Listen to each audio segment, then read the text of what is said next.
الفاتح إلى روح سيدنا وحبيبنا وشفينا رسول الله محمد بن عبد الله وعلى آله وأصحابه وأزواجه وذرياته وأهل بيته أجمعين، خصوصا إلى روح سيدنا أحمد بن عيسى المهاجر والفقيه المقدم محمد بن علي بعلي وجميع سادات علي بعلي وأصول وفروعهم، أن الله يلي درجات في الجنة ويكثر مصوبتهم ويضاعف حسناتهم ويحفظنا بجاههم وينفعنا بهم ويعيد علينا من بركاتهم وأسرارهم وأنوارهم وعلومهم ونفحاتهم في الدين والدنيا والآخرة. الفاتحة. أعوذ بالله من الشيطان الرجيم. بسم الله الرحمن الرحيم. الحمد لله رب العالمين الرحمن الرحيم مالك يوم الدين، إياك نعبد وإياك نستعين، اهدنا الصراط المستقيم صراط الذين أنعمت عليهم غير المغضوب عليهم ولا الضالين، آمين. السلام عليكم ورحمة الله وبركاته. Alhamdulillah rabbil alamin. Allahumma salli wa sallim ala sayyidina Muhammadin khatamin nabiyyin wa ala alihi wa ashabihi ajma'in, amma ba'du.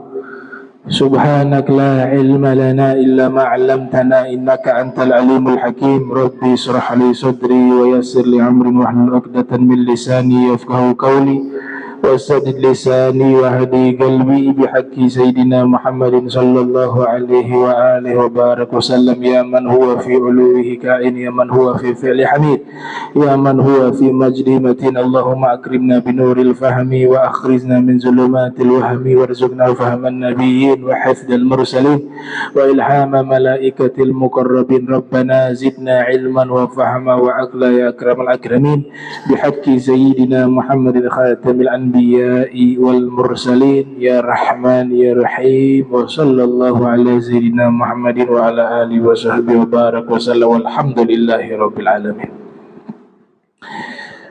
Yang kami muliakan para imam masjid al-muhajirin dan seluruh pengurus, ketua maupun jamaah yang hadir, alhamdulillah di malam hari ini kita kembali bertemu untuk mengkaji hadis Rasul sallallahu alaihi wasallam. Hari ini khusus saya tidak membaca kitab, mungkin mau menerangkan terkait masalah takbir ya. Tadi terakhir ya asar. Nah, di dalam Al-Quran di surat Al-Baqarah ayat 185 Allah subhanahu wa ta'ala berfirman, walitukmilu al-iddah walitukabbirullaha ala ma hadakum. Nah, di sini Allah ta'ala nyatakan pakai lam di situ, litukmilu. Itu namanya lam amr, kata perintah. Hendaklah kalian menyempurnakan jumlah hitungan. Ini yang dimaksud jumlah hitungan 30. Tanggal 30. Kita mengamalkan hadis Rasul mengatakan sumu li ru'yatihi wa aftiru li ru'yatihi. Fa in gumma 'alaikum fa akmilu 30 yauma min Sya'ban. Lihatlah hilal, kalau sudah melihat hilal puasa.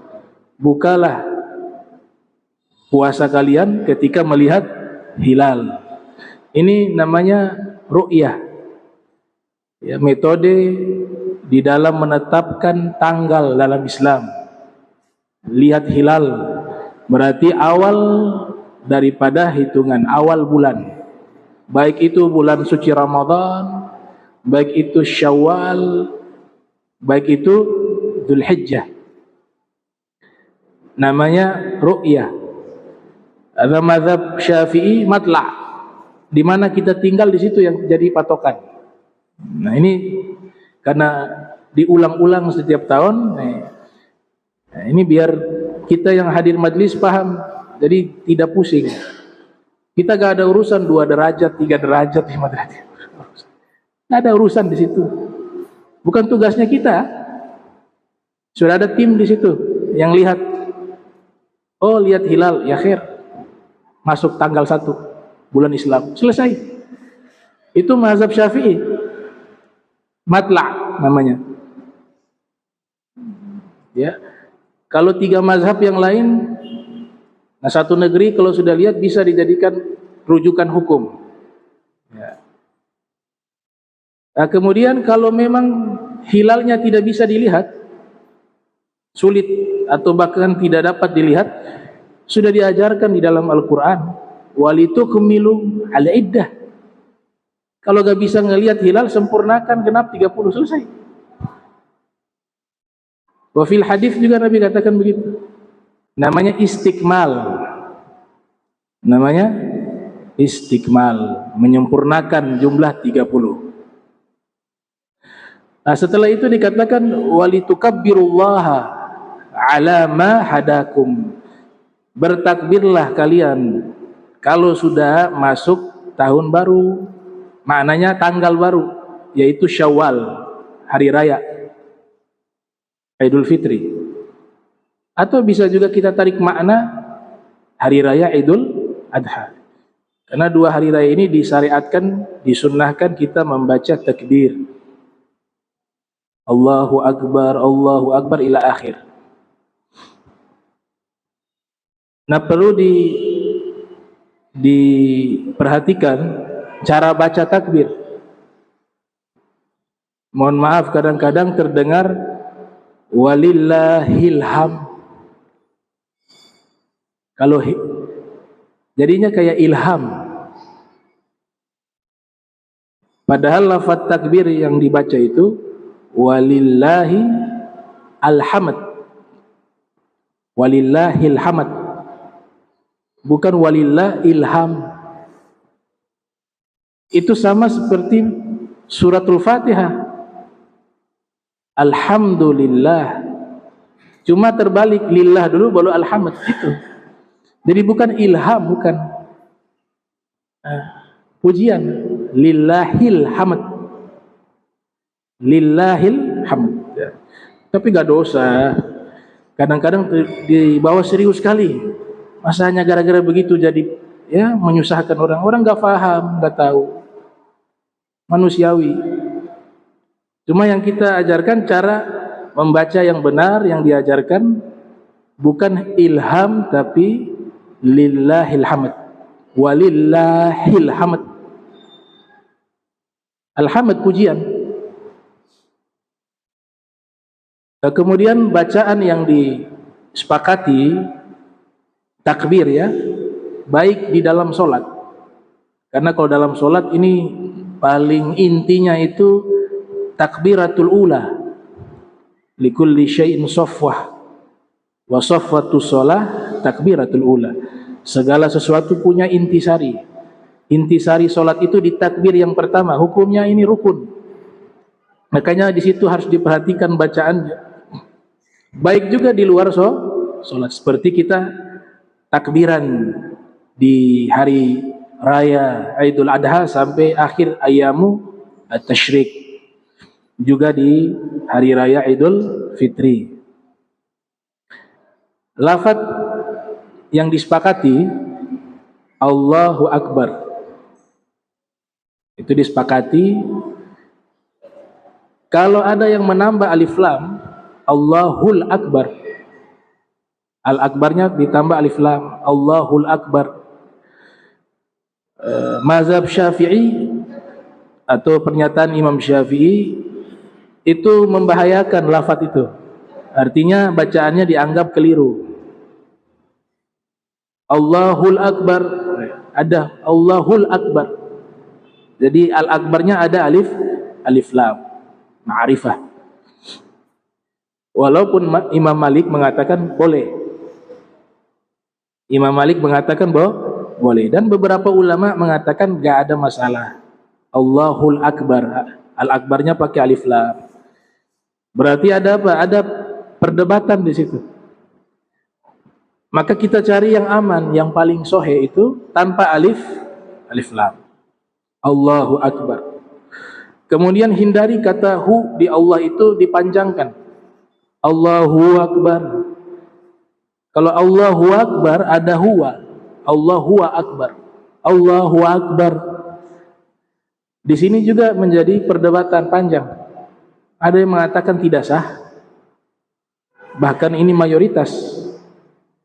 Allah huwa akbar. Ada yang mengatakan masih diterima, tapi kita ambil yang aman, jangan sampai ada huwa di situ. Allahu akbar. Yang lebih fatal lagi, Allahu akbar. Jadi waw di situ. Allahu akbar. Ini mayoritas mengatakan tidak sah. Apalagi dimaksudkan sebagai atof. Gak ada waw di situ. Allahu Akbar. Allahu Akbar. Dan kata Akbar dan Allah, kalau kita ganti dengan kalimat yang lain, Allah A'zam, maknanya sama. Allah yang maha besar, maha agung. Kata ulama sepakat, lafadz diganti, lafadz akbar diganti dengan lafadz yang lain walaupun maknanya sama, tetap dianggap tidak sah. Allahu ajal misalnya, Allah yang maha mulia. Allahu a'zam, Allah yang maha agung, dianggap tidak sah. Kemudian matnya, panjangnya bacaan jangan dipanjangkan di bagian awal.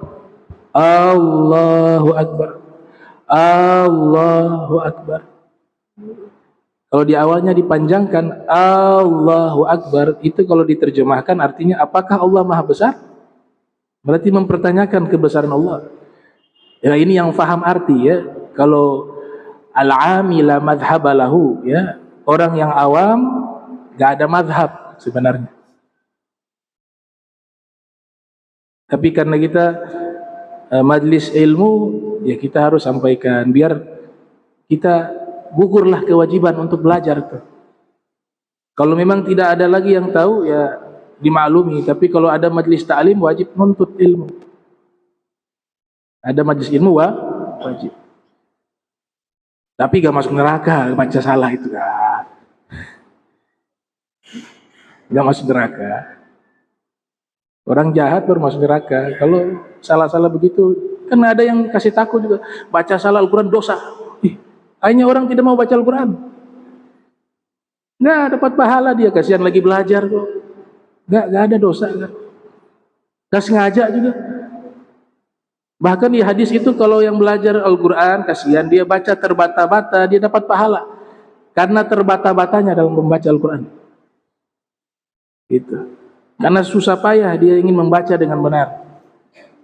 Kalau dikatakan berdosa, itu yang sudah pakar Al-Quran, ahli Al-Quran, tapi malas menerapkan hukum bacaan dengan baik. Mereka yang berdosa. Tapi kasihan orang-orang yang gak paham. Guru yang ahli qiraah juga susah. Itu. Jadi di awalnya jangan dipanjangkan. Allahu Akbar. Gak ada mat dia di awal. Yang panjang lamnya. Allah. Bukan Allah. Lamnya yang panjang. Kemudian ba-nya jangan dipanjangkan. Di kata akbar. Allahu Akbar. Ya, gak ada mat di ba. Di situ dikritik oleh para ahli qiraah. Dan ini dijelaskan juga oleh Imam Nawawi di kitab Al-Azkar juga ada pembahasan ini. Ya, jadi itulah hukum-hukum bacaan takbir. Kalau mau lebih luas ada pelajaran khusus membahas tentang masalah qiraah. Bahkan di kitab fikih itu namanya syurutut takbiratul ihram. Syarat-syarat takbiratul ihram. Bayangkan tuh, Kita baca takbiratul ihram ada syurutnya, ada syarat-syaratnya gitu.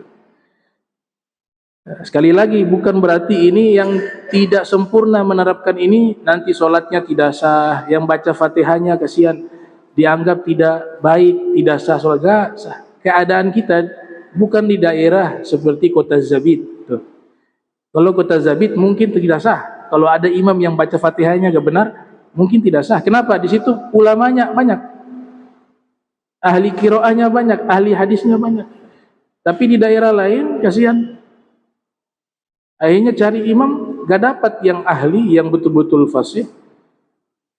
Gak ada yang jadi imam. Dimaafkan, maafu. Makanya Fatihah itu, bacaan surat Fatihah, tidak ada yang bisa membaca surat Fatihah itu dia benar 100%, gak bisa. Walaupun dia pakar di bidang qiraah sekalipun, gak ada di dunia ini yang membaca suratul Fatihah 100% persis dengan bacaan Rasulullah, tidak ada. Kenapa demikian? Karena Nabi yang katakan, wa ana afsahu man nataqa bid-dad. Sayalah manusia yang paling fasih membaca huruf dad. Maknanya apa? Selain Nabi gak ada yang lebih fasih lagi. Walau dolin itu gak akan bisa sama dengan bacaannya Rasul, huruf dot itu. Kesimpulannya bahwa yang lain tidak 100%. Ada kekurangannya di huruf dot, paling minimal itu. Nah, kemudian takbir ini dia punya sejarah. Takbiran pertama kali itu yang membacanya ada malaikat Jibril. Kemudian yang menyambungkan itu Nabi Ismail dan Nabi Ibrahim. Sejarahnya. Kalau kita membaca kitab-kitab tafsir seperti tafsir Abu Ja'far Muhammad ibn Jarir At-Tabari yang lahir tahun 224 Hijriah, wafat 310 Hijriah, di dalam tafsirnya itu, juga di dalam tafsirnya Imam Qurtubi yang lahir tahun 600 Hijriah, wafat kurang lebih 671 Hijriah, juga di tafsirnya Ibnu Katsir yang lahir tahun 700 Hijriah, wafat 774 Hijriah, juga dalam tafsirnya Fakhrul Ar-Razi Mafatihul Ghaib yang lahir tahun 544 Hijriah, wafat 606 Hijriah. Nah, mereka ketika menafsirkan firman Allah, wa fadainahu bizibhin azim, kami tebus Nabi Ismail dengan sembelihan yang agung, atau kabshin azimin fi tafsir, domba atau kambing yang sangat agung, yang sangat besar. Nah, di saat mentafsirkan firman tersebut, itu diceritakan malaikat Jibril yang membawa kambing itu dari surga. Ada kambing ini minal jannah, dari surga. Wa qal ba'dul mufassirin hadza kabsh min kabs Habil. Ya, ini kambingnya Habil. Ketika mengorbankan kambingnya itu, kemudian Allah terima. Watslu alaihim naba ibnaya Adam if qarraba qurbana fatukubbila min ahadihima wa lam yutaqabbal minal akhar. Nah, kambing itu diternak di mana? Di surga. Sampai di zamannya Nabi Ibrahim dan Nabi Ismail mau menyembelih, Allah perintahkan malaikat Jibril mengambil kambing itu, kemudian mengganti Nabi Ismail dengan kambing tersebut. Itulah firman wa fadainahu bizibhin azim. Dan itu mustahil Allah Ta'ala punya syariat bunuh anak, gak ada, gak mungkin itu. Cuma mau uji aja keimanannya Nabi Ibrahim. Waktu dibawa itu kambing oleh malaikat Jibril sambil melafadzkan Allahu Akbar, Allahu Akbar, Allahu Akbar. Sampai di situ saja. Diganti. Nabi Ismail lanjutkan, La ilaha illallah Allahu Akbar. Kemudian Nabi Ibrahim menambahkan, Allahu Akbar walillahil hamd. Jadilah takbiran pertama kali. Ini dijelaskan oleh Syekh Abdurrahman As-Sufuri di dalam kitabnya Nuzhatul Majalis wa Muntabahul Nafais. Ya, nama kitabnya Nuzhatul Majalis wa Muntakhabul Nafais. Wa Muntakhabul Nafais. Syekh Abdurrahman As-Sufuri. Kemudian takbir ini disyariatkan di syariat Nabi Muhammad, yaitu di 2 hari raya, Idul Fitri wa Idul Adha.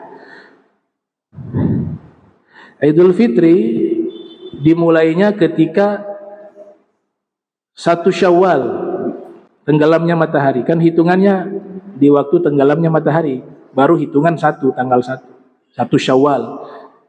Itu Idul Fitri. Sampai kapan? Sampai imam nanti sholat hari raya maju untuk sholat. Itu berakhir di situ. Dan dia jenis takbir ulama bagi 2. Ada namanya takbir mutlak atau mursal. Takbir mutlak atau mursal itu takbirnya bebas, gak pakai habis sholat. Mau di pasar boleh, mau di rumah boleh, mau di jalan juga boleh. Namanya takbirun mursalun, atau menamakan ulama dengan takbirun mutlak. Kalau hari raya Idul Adha, takbirnya agak lama. Yang kita alami di hari raya itu, dia punya 2 takbir. Tadi kalau Idul Fitri hanya 1 takbir, takbir mursal. Gak ada disunahkan habis sholat. Maknanya habis sholat harus baca takbir, gak, itu semuanya dia keluar dari habis sholat. Dia mursal, bebas. Mau habis sholat, mau di jalan. Tapi kalau Idul Adha takbirnya 2. Ada yang takbirun mursal, ada takbirun muqayyad. Takbirun mursal sama seperti Idul Fitri, kapanpun boleh. Bahkan disunahkan lihat sapi, lihat kambing yang mau dikorbankan, takbir. Di jalan takbir, di rumah takbir. Namun ditambah di hari raya Idul Adha, takbirun muqayyad. Apa itu takbir muqayyad? Setiap habis sholat, baca takbir. Qala ba'dul ulama ba'da istighfar, setelah sholat. Astaghfirullahaladzim, astaghfirullahaladzim, baru baca. Ada juga kan yang di akhir, ya. Mulai kapan takbir tersebut muqayyad? Takbir muqayyad itu dia mulai disunahkan subuh di 9 Dzulhijjah. Subuh di 9 Dzulhijjah. Yaum Arafah. Sampai kapan? Sampai 13 Dzulhijjah. Sekarang 13 ya. Ayamu tasyrik asar tadi. Kalau yang mursal, dia mulainya bukan subuh. Yang Idul Adha, mursal itu mulainya ketika apa? Masuk 10 Dzulhijjah. Malam itu. Mursalnya disunahkan di situ. Berarti muqayyad dulu. Muqayyad dulu baru mursal. Nah, itu bedanya Idul Adha dengan Idul Fitri dalam masalah takbiran. Bahwa Idul Adha itu, Idul Fitri itu hanya ada mursal saja. Sedangkan Idul Adha ada mursal dan muqayyad. Nah, itu dia punya kesunahannya seperti itu. Dan bacaan-bacaan zikir semacam ini yang kita bacakan takbir atau subhanallah, itu kita punya dosa-dosa yang lamam. Ulama bagi dosa itu ada 3 sebenarnya. Ada namanya dosa lamam, dosa halus.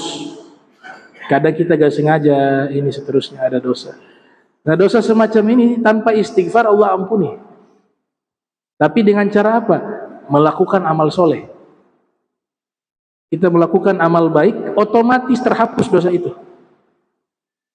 Innal hasanati yudhibna as-sayyi'at dzalika dzikra lidzakirin. Dalam Al-Quran Allah Ta'ala berfirman, sesungguhnya perbuatan-perbuatan baik menghapus dosa-dosa. Itu yang dimaksud dosa-dosa lamam, bukan shagair wa kabair, bukan. Dosa-dosa yang kecil, yang halus, bukan kecil, yang halus, yang halus. Kita melakukan amal baik terhapus. Amal baik terhapus. Walaupun ayat ini ceritanya sholat, tapi substansinya zikir di situ. Makanya dilanjutkan, dzalika dzikra lidzakirin. Nah, itu zikir bagi orang-orang yang mengingat Allah. Jadi zikir-zikir itu juga menghapus, karena minal hasanat, menghapus dosa. Minal hasanat. Nah, makna ini persis dengan hadis Rasulullah sallallahu alaihi wasallam di dalam hadis riwayat Al-Imam Tirmidzi yang lahir tahun 209 Hijriah, wafat 279 Hijriah, di dalam sunannya Nabi bersabda, ittaqillaha haitsu ma kunta wa adbi'is sayyi'atal hasanah tamhuha wa khaliqin nasa bi khuluqin hasan. Bertakwalah kepada Allah dimanapun kalian berada. Dimanapun kalian berada. Dan ikutilah perbuatan dosa yang telah dilakukan itu dengan perbuatan baik. Nabi katakan, perbuatan dosa kita lakukan tidak sengaja itu, atau kalah dengan nafsunya, atau kalah dengan syaitan, akhirnya dia melakukan dosa, maka ikutilah dengan kebaikan. Niscaya kebaikan itu tamhuha, akan menghapus dosa tersebut. Nah, ini yang dimaksud dosa-dosa lamam tadi. Dosa-dosa halus. Kalau dosa sogair, dosa kabair, pakai wajib istighfar. Ada ulama mengatakan sogair juga amal baik, amal soleh menghapus otomatis. Tapi kita ambil pendapat yang aman deh. Ya, ada klasifikasi dosa di atas lamam, namanya dosa sogair, dosa-dosa kecil, dan ada namanya dosa kabair, dosa-dosa besar. Bahkan ulama menulis kitab khusus, daftar dosa-dosa besar, ditulis dalam satu kitab khusus, judulnya Az-Zawazir an Iktirafil Kabair, ditulis oleh Ibnu Hajar Al-Haytami yang lahir tahun 909 Hijriah, wafat 974 Hijriah. Juga ditulis oleh Imam Az-Zahabi yang lahir 673 Hijriah, wafat 748 Hijriah, dalam kitabnya Kitabul Kabair. Ini kitab membahas apa? Daftar dosa-dosa besar. Kalau dosa-dosa besar gak cukup dengan amal soleh, dia gak akan terhapus. Lantas bagaimana cara menghapus dosa besar? Taubat, minta ampun kepada Allah, minta maaf kepada Allah. Tubu ilallahi taubatan nasuha, wastaghfiru rabbakum innahu kana ghaffara. Beristighfarlah. Ini berarti bicara dosa apa? Dosa besar atau dosa shagair. Nah, dosa-dosa kecil kalau tidak diistighfarkan, dia akan menumpuk menjadi besar. Tiap hari dosa tapi gak pernah taubat sama Allah. Dosanya yang dia lakukan ini konsisten, berjalan berbulan-bulan, bertahun-tahun. Nah, ini sudah tidak bisa dikatakan dosa kecil, tapi sudah menjadi dosa besar. Sayyidina Ali mengatakan, la saghirata ma'al istimrar wala kabirata ma'al istighfar. La saghirata ma'al israr wala kabirata ma'al istighfar. Tidak ada dosa kecil jika dilakukan terus-menerus tanpa bertaubat, dan tidak ada yang namanya dosa besar jika diiringi dengan istighfar kepada Allah Subhanahu wa taala. Ya, khallidz dzunub saghiraha wa kabiraha fahuwa tuqa. Bersihkan diri kalian dari dosa kecil maupun dosa besar, fahuwa tuqa, itulah takwa. Fasna kamashin fawqal ardi syaukati yahdharu ma yara. Jadikan kalian hidup di dunia ini menghindari dosa seperti orang yang berjalan di atas tanah yang berduri. Dia selalu waspada dan berhati-hati melihat duri-duri tersebut. La tahkiranna saghiratan innal jibala minal hasa. Jangan kalian remehkan dosa kecil, Karena gunung yang besar itu dia terdiri dari kerikil-kerikil yang kecil. Nah, jadi kita zikir, kita baca subhanallah, kita baca takbir, Allahu akbar, Allah, semua anwa'ul azkar, jenis-jenis zikir yang kita baca menghapus dosa-dosa lamam dan dosa-dosa yang sebagian ulama mengatakan dosa-dosa shaghair, tapi yang al-kabair tidak terhapus kecuali dengan taubat. Bahkan mengatakan shaghair juga tidak terhapus kecuali dengan taubat. Dan kemudian ada yang pernah bertanya kepada salah satu ulama kelahiran tahun 510 Hijriah, wafat 597 Hijriah, bernama Ibnu Jauzi Al-Baghdadi. Ini dikutip dalam kitab Syiaru A'lamin Nubala yang ditulis oleh Imam Az-Zahabi. Mana lebih afdal, astaghfirullah atau usabbihu? Saya banyak membaca istighfar atau saya banyak membaca tasbih? Kira-kira mana yang lebih baik untuk saya baca? Ya, dua-duanya baik, istighfar wa baik, tasbih juga baik. Tapi yang ditanyakan kepada Ibnu Jauzi Al-Baghdadi, di antara dua zikir ini kira-kira yang lebih afdal mana? Yang lebih baik mana? Maka dijawab oleh beliau pakai perumpamaan, pakai misal. Beliau mengatakan, "Ats-tsaubul wasih ahwaj ila sabun minal bukhur." Baju yang kotor lebih butuh kepada sabun daripada wangi-wangian. Itu bisa paham maknanya. Baju yang kotor dia lebih butuh kepada sabun untuk membersihkan kotoran, dan dia tidak terlalu butuh kepada wangi-wangian, kecuali sudah bersih baru pakai wangi-wangian. Artinya apa? Kita ini harus awali segala amalan kita dengan taubat kepada Allah, istighfar, karena kita pasti tidak lepas dengan yang namanya dosa. Ya, sehingga Al-Imam Al-Qusairi Naisabur dalam kitab Nasaihul Ibad, beliau mengatakan, awwalu manzilatin min manazilis salikin. Taubat itu adalah langkah awal orang-orang yang mau dekat dengan Allah. Langkah awal taubat. Bahkan Al-Habib Abdul Al-Haddad dalam kitabnya Adabu Sulukil Murid, etika-etika orang-orang yang ingin menempuh jalan menuju kepada Allah, paling awalnya bab yang beliau bahas adalah apa? Bab taubat. Dan ini isyaratnya dalam Al-Quran. Innallaha yuhibbut tawwabin wa yuhibbul mutatahhirin. Allah mencintai orang-orang yang bertaubat, dan Allah mencintai orang-orang yang bersuci. Coba lihat urutannya, taubat dulu baru bersuci.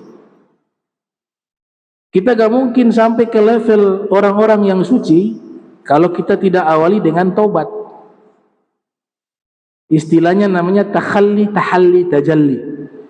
Kita kosongkan dari dosa, kita berhias dengan akhlak yang baik, baru kita bisa dekat dengan Allah Subhanahu wa ta'ala.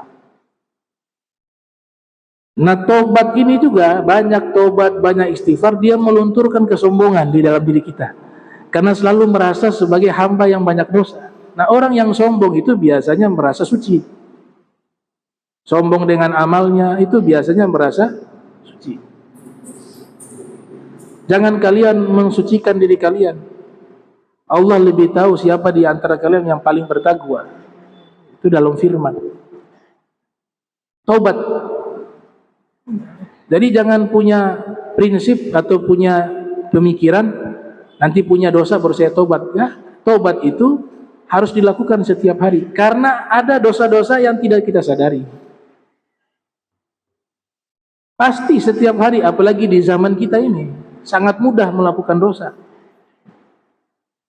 Maka istighfar itu sebagai jalan awal, ya, jalan awal untuk dekat kepada Allah. Ini ada hal yang menarik di sini. Ibnu Jauzi Al-Baghdadi kan lahir tahun 510 Hijriah, tapi sudah bicara sabun di situ. Ya, pakaian yang kotor lebih butuh kepada sabun daripada wangi-wangian. Berarti sabun ini di zaman beliau sudah ada.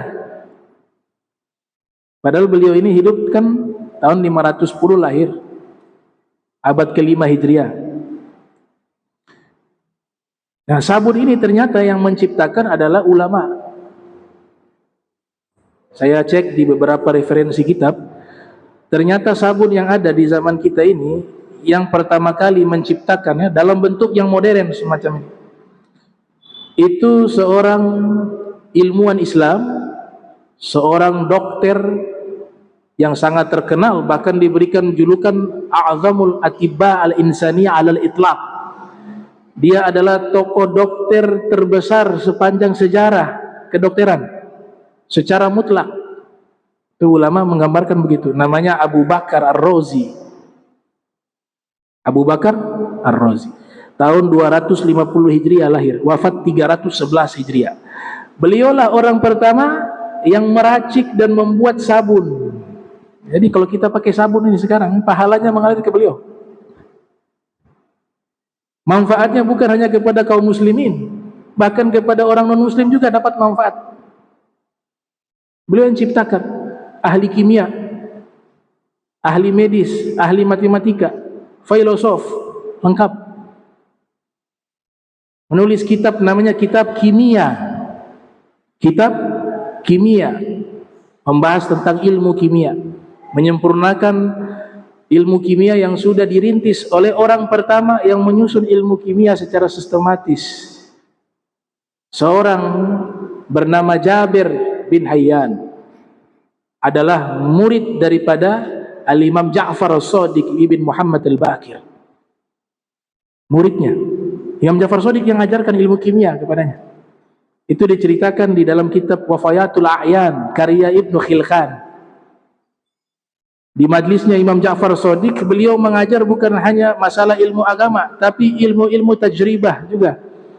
Matematika, ilmu kimia, ilmu kedokteran, diajarkan semua di majlisnya. Alumni-alumni majlisnya Imam Ja'far As-Shadiq, mereka lulusan Imam Ja'far As-Shadiq bukan hanya yang menjadi pakar hadis, pakar fikih, tapi jadi ilmuwan juga, ahli kimia, ahli matematika, ahli kedokteran. Ilmunya dari siapa? Al-Imam Ja'far As-Shadiq Ibn Muhammad Al-Baqir, Ibn Ali Zainal Abidin, Ibn Husain, Ibn Ali, wa Fatimah bintu Rasulillah. Jadi beliau pertama kali yang membuat sabun. Memang ada penemuan sabun itu sudah ada di tahun 2800 sebelum Masehi. Di mana? Di Babilonia. Babilonia itu kalau di zaman kita masuk wilayah Mosul, Irak. Tapi dia masih berupa cairan-cairan.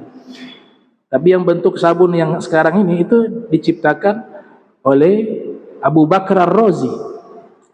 Gitu. Dan masih sederhana, masih pakai bahan. Tapi kalau beliau sudah pakai kimiawi, sudah canggih, bahan-bahannya sudah hampir persis dengan sabun-sabun yang ada di zaman kita. Nah, ini satu kebanggaan ya, kita punya ulama-ulama terdahulu, mereka luar biasa ya, punya jasa-jasa di dalam perkembangan ilmu agama Islam dan juga ilmu-ilmu tajribah. Nah, kemudian takbir ini tadi saya jelaskan bagian dari zikir ya. Takbir itu zikir, salawat kepada Nabi juga zikir. Semua ucapan yang mendatangkan pahala disebut zikir. Tidak dibatasi dengan lafaz-lafaz tertentu. Nah, zikir-zikir ini selain kita dapat pahala, ini dia punya kuat tuh zikir, punya kekuatan. Zikir itu punya kekuatan. Kenapa? Ketika orang menyebut nama Allah, Al-Mazkur, disebut apa? Al-Mazkur. Yang disebut itu apa? Kita disebut, yang disebut lafzul jalalah, lafaz Allah. Ini lafaz Allah ini kekuatannya luar biasa. Kalau sudah terkonek, dia punya pengaruhnya luar biasa. Disebut dengan kuwatu zikir, kekuatan zikir. Al-Imam Muhammad Al-Baqir, Wa kadzalika Imam Ja'far As-Shadiq, mereka katakan begini dalam satu magalahnya, as-sa'iqah wa fi riwayah as-sawa'iq. Ada dua riwayat, ada as-sa'iqah bentuk tunggal, as-sawa'iq bentuk jamak, artinya petir, kilat, lagi musim hujan. As-sawa'iq la tusib dzakiran lillah, petir itu tidak akan bisa menyambar orang yang ingat Allah. Jadi kalau antum keluar ada petir, ada kilat, tapi keadaan antum sedang zikir, melafadzkan lafaz Allah, apalagi mengkoneksikan hati, khusyuk, hudurul qalb, menghadirkan hati, itu hatta petirnya macam apa gak akan kena. Itu jaminan daripada Al-Imam Muhammad Al-Baqir dan Imam Ja'far As-Shadiq.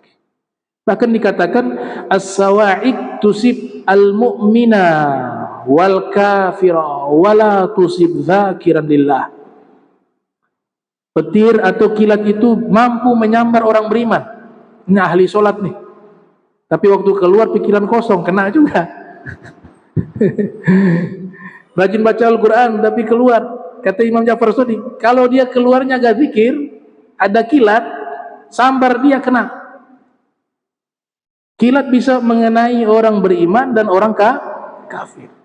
Oh, kalau kilat sambar tidak main-main. Jangan bayangkan kayak di fiksi-fiksi itu, kena petir jadi superhero.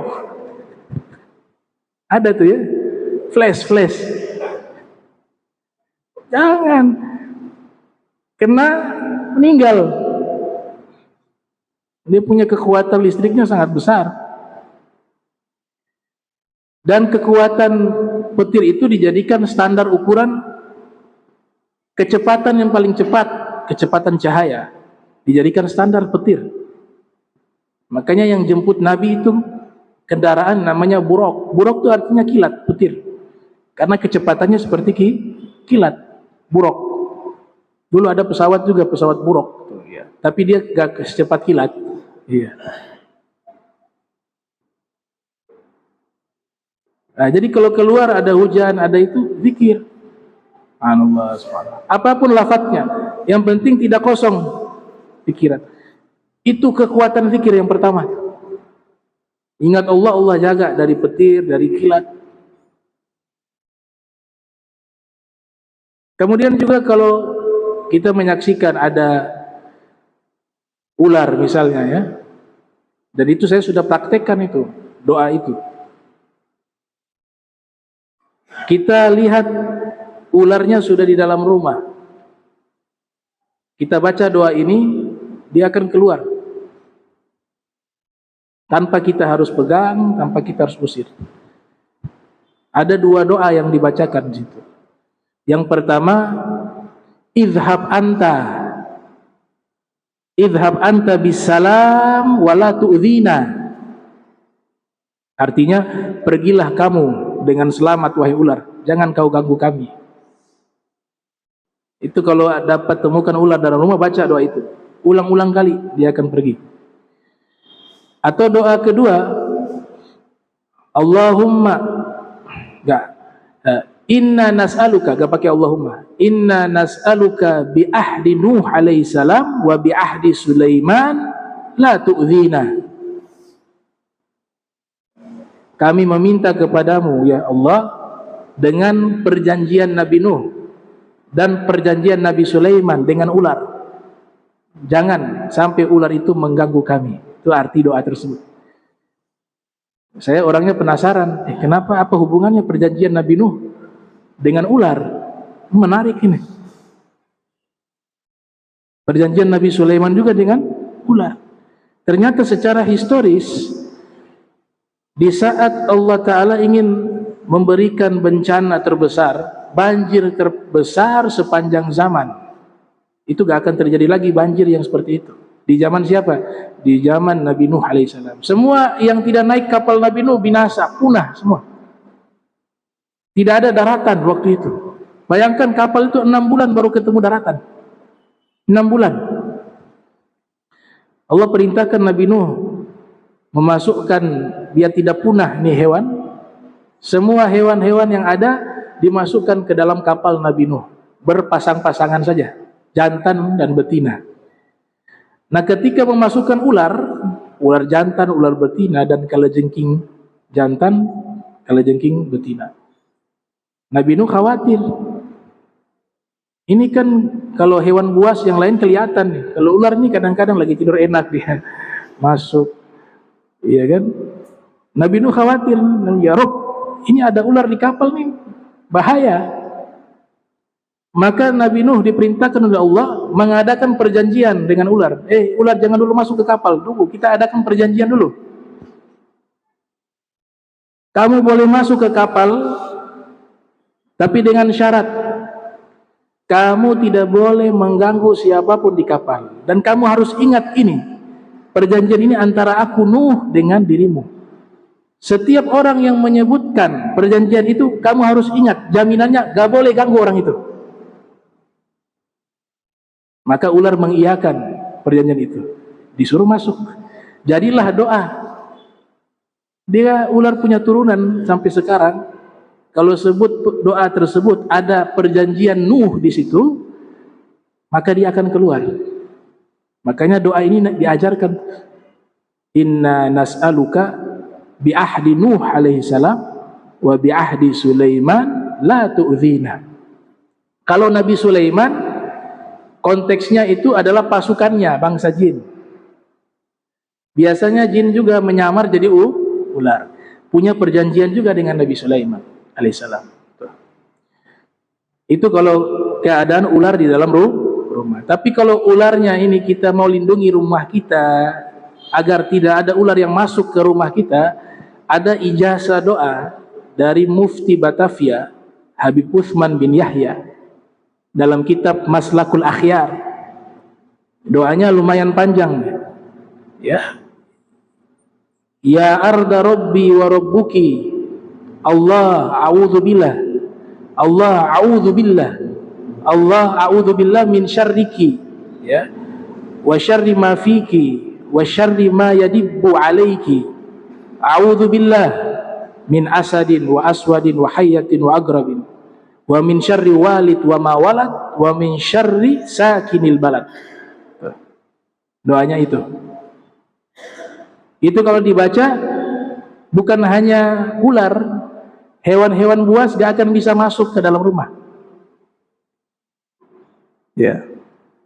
Ya arda rabbi wa rabbuki, ya arda rabbi wa rabbuki, Allah a'udzu billah, a'udzu billah, ya, a'udzu billah min syarriki wa syarri ma fiki wa syarri ma yadibu alayki, a'udzu billah min asadin, asad singa, wa aswadin, ular, ular berbisa, wa hayyatin, ular secara umum, wa agrabin, ya, aswadin bisa diartikan apa juga, apa, kalajengking juga,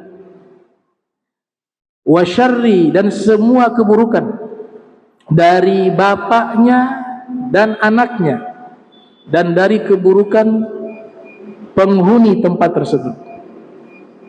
Itu ijazah dari Habib Utsman bin Yahya. Kalau dibaca itu hewan buas tidak masuk ke dalam rumah, insya Allah. Tapi bil yakin, ya, bunuh.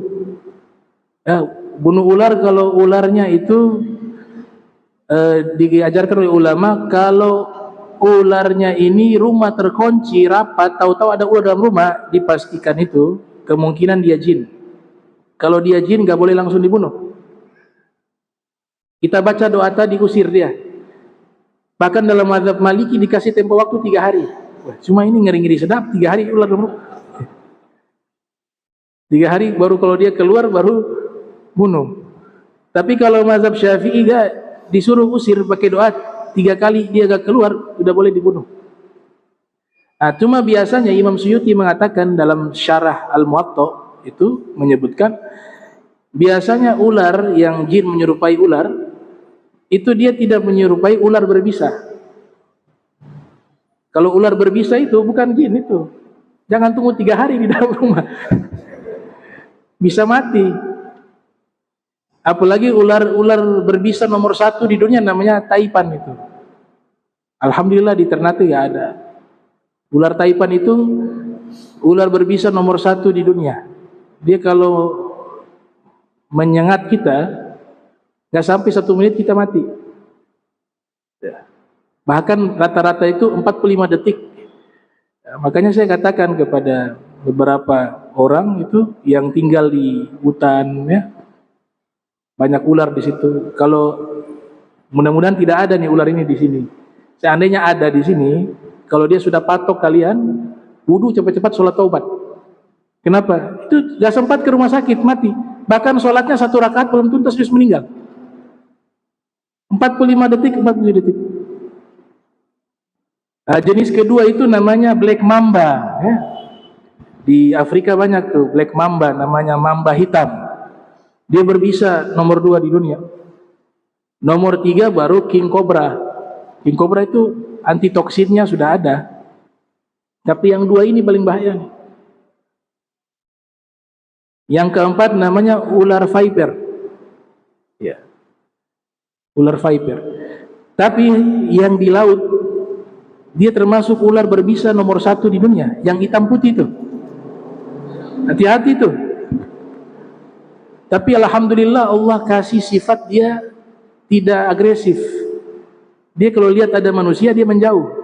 Coba kalau dia punya karakter kayak king cobra, lihat banyak orang begitu, itu di Pantai Valjawa orang terkapar semua di atas. Itu racunnya nomor 1 itu. Yang hitam putih, ya. Dia ular, bukan jenis ikan, bukan lado, lado lain lagi. Ular, benar-benar ular. Dia sudah berevolusi di lautan. Dan dia sama taipan itu termasuk ular yang paling beracun nomor 1 di dunia. Itu di dalam buku-buku ilmu zoologi ada. Kita pakai standar kitab ulama terdahulu sudah bahas. Yang menemukan ilmu zoologi juga ulama Islam. Di abad ke-7 sudah ada, bahkan Al-Jahid itu di abad-abad awal Islam. Nama kitabnya Kitabul Haywan, kitab hewan. Diterjemahkan namanya The Animal. Kemudian ada Al-Kama' Ad-Damiri, namanya Syekh Ad-Damiri, menulis kitab namanya Hayatul Haywanil Kubra, ensiklopedia ilmu-ilmu hewan. Nah, ini beberapa hal tentang masalah takbir. Mungkin waktu, mudah-mudahan kita lanjutkan lagi di pertemuan berikut. Kita lanjutkan bacaan kitab Mukhtasar Sahih Al-Bukhari. Bismillahirrahmanirrahim. Alhamdulillahirabbil alamin. Allahumma shalli wa sallim ala sayyidina Muhammad. Allahumma jam'ana hadza jam'an marhuma wa tafarraqna min ba'di tafarruqan ma'zuma wa la tajal minna wa la minna syakila mahruma. Subhanaka wa bihamdika astaghfiruka wa atubu ilaik. Wa sallallahu sayyidina Muhammadin wa ala alihi wa sahbihi wa barik wa sallam. Wa lafu minkum wassalamu alaikum warahmatullahi wabarakatuh.